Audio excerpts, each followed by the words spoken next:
Hello, and welcome back. This is the Tao Te Ching breakdown here on the Boundless Sovereign YouTube channel. The next one is going to have you thinking twice. Darkly connected. Here we go. Let me start again. Of old, Taoists were subtle and marvelous, darkly connected, deep beyond all knowing. Since they could never be known, let us tell how they seemed. Hesitant, as though crossing a stream in winter. Apprehensive, as though fearing neighbors on all sides. Cautious, like guests. Melting, like ice at first thaw. Simple, like a block of uncarved wood. Broad as a valley, murky as mud. Mud that settles and clears. Who can attain calm and live in gentle motion? The Taoist has no craving for plenitude, but remains unfilled, worn, and incomplete. Let's go to the River Master's little commentary here from the John Minford version. The River Master: the Taoists of old were darkly connected with heaven and nature. They were imbued with the mysterious essence. To others they seemed blind and deaf. None knew their inner power. They seemed cautious, like guests, wary of causing offense. And yet they were broad and open as a valley. They were empty, not craving honor and fame. They embraced all. They mixed with the multitude and were not aloof. Murky water settles quietly. It slowly becomes clear.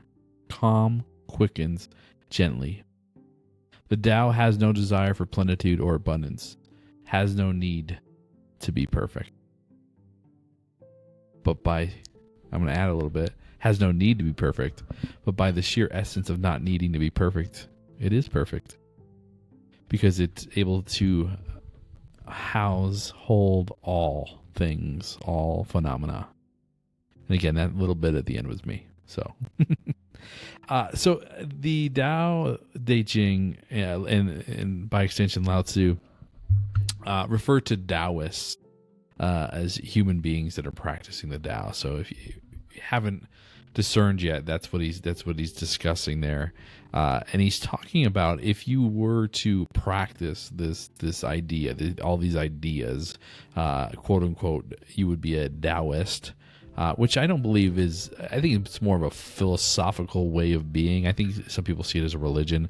I don't look at it that way. There's no real doctrine here. It's really just trying to explain the presence, what presence is, and what being and non-being is, and what it's like if you can attain this level of non-beingness in your life. This is how you would seem to others, right? How you would come across. And I think that's what he's trying to say when he refers to the Taoists. He's trying to say, okay, here's a person who's practicing some of these things. They've emptied their heart and mind of desire, and by that extension, they've created this sense of beingness that is reflected in this particular way, right? So, I that's my sense of this.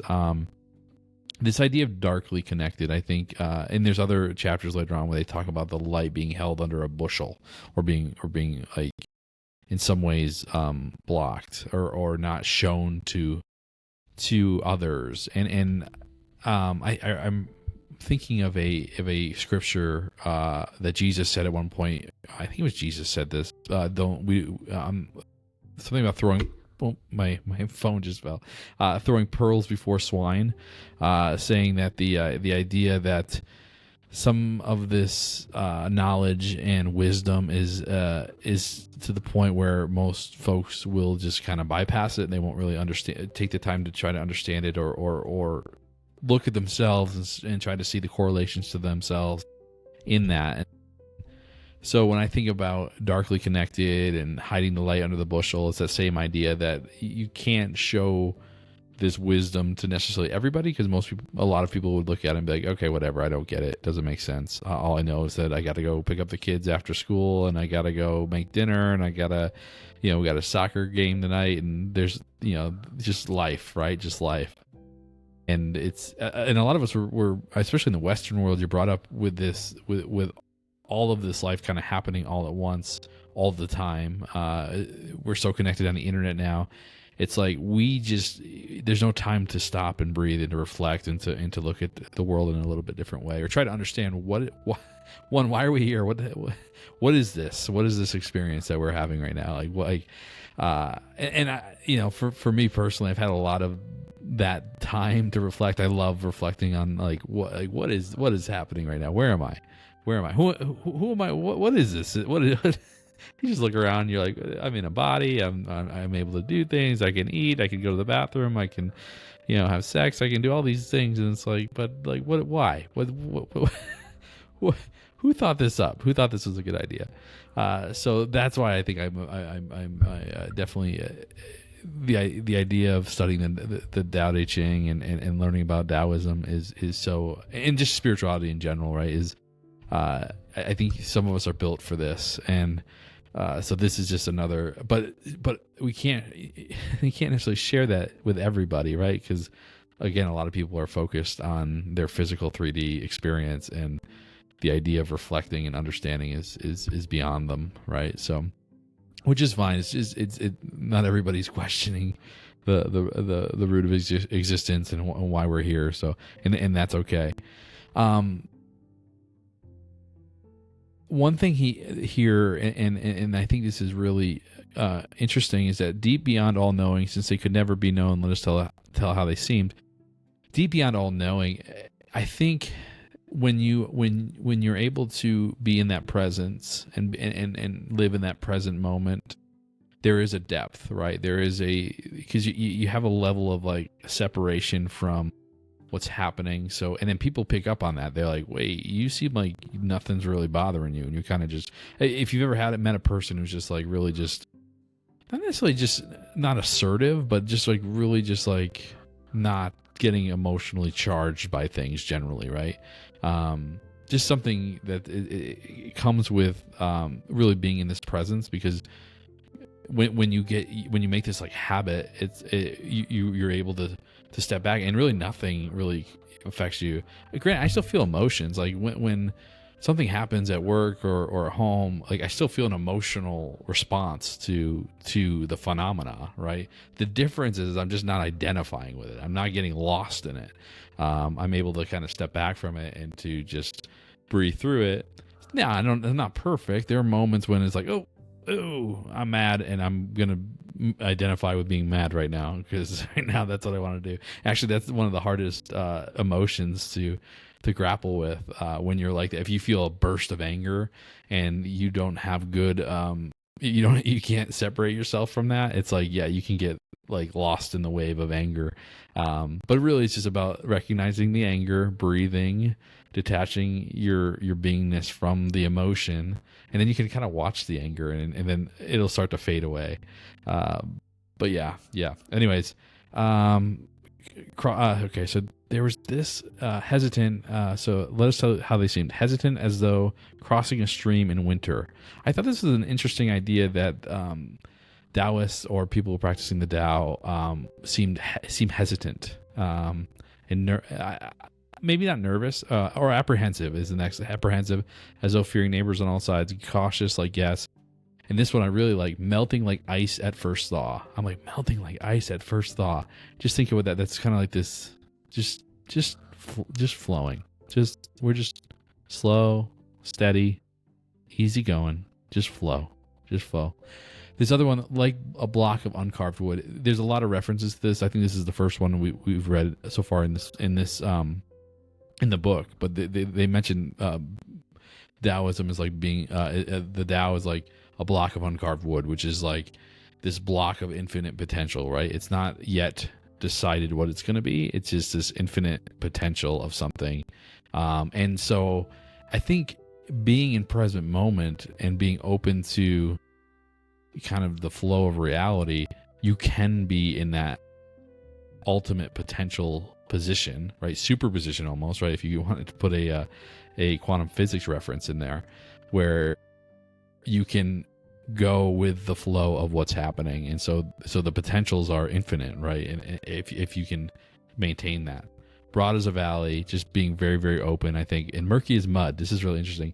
Mud that settles and clears. I think it's like, from the outside looking in, people are like, why, how are you like that? But if you get to know, get to understand, you can see, oh, I understand. This is clarity. This is what clarity looks like. This is what non-attachment looks like.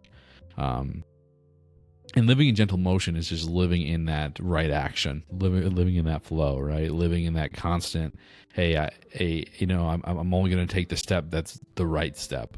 I'm not going to force. I'm not going to, deny. I'm going to take the action that's required at the time. And then the Taoist has no craving for plenitude. And again, this is a reference to not, limiting desire, right? So when you don't need plenitude, you just need enough. You need enough food, you need enough water, you need enough exercise, just enough. You don't need abundance of anything, because you know that the Tao or the flow of life will give you the things that you need when you need them, right? So you don't necessarily need to store or have a bunch of stuff. And more stuff actually can just create more problems for you, right? The more stuff you have. Actually, my wife and I, when we were moving from Las Vegas to Seattle, we went through a period of time where we actually went through this downsizing event, right? Where we had this house full of stuff, and then we went into a 600 square foot single. It was just a room basically. It was a studio apartment. And we had a 3-bedroom house worth of stuff, and we had to sell basically everything we had. And it was an incredible. It was a sad. There were some sad moments given selling stuff, and I paid this for that, and I'm going to get this for. There was some heartache there, but in the end, it was definitely an experience for both of us that we realized that we don't need all the stuff, that we could get rid of it and we could be happy without it. And we actually. We spent a year there, and we loved it. We loved just having a minimalist kind of lifestyle, and then we moved to Montana. Now we live in a big old house full of stuff again. So we went back, but we were like, well, we could always do it. Now we know we can do it, and we were happy. We were almost happier when we didn't have all the stuff. So it was cool. Anyways, this one ran a little bit long. That was chapter 15 of the Tao Te Ching. If you enjoyed it, if it resonated with you, please like and subscribe to the channel. Again, the Boundless Sovereign YouTube channel, where we our intent is to hold the mirror up for you, and so that you can see yourself truly, and you can become more whole in that, right? And the more whole you are, and the more at ease you are, the better you are for the people in your life, and so that presents a ripple effect out into the world. So that is our intent. That was chapter 15. Hey, we appreciate you, and we'll see you all in chapter 16 of the Tao Te Ching.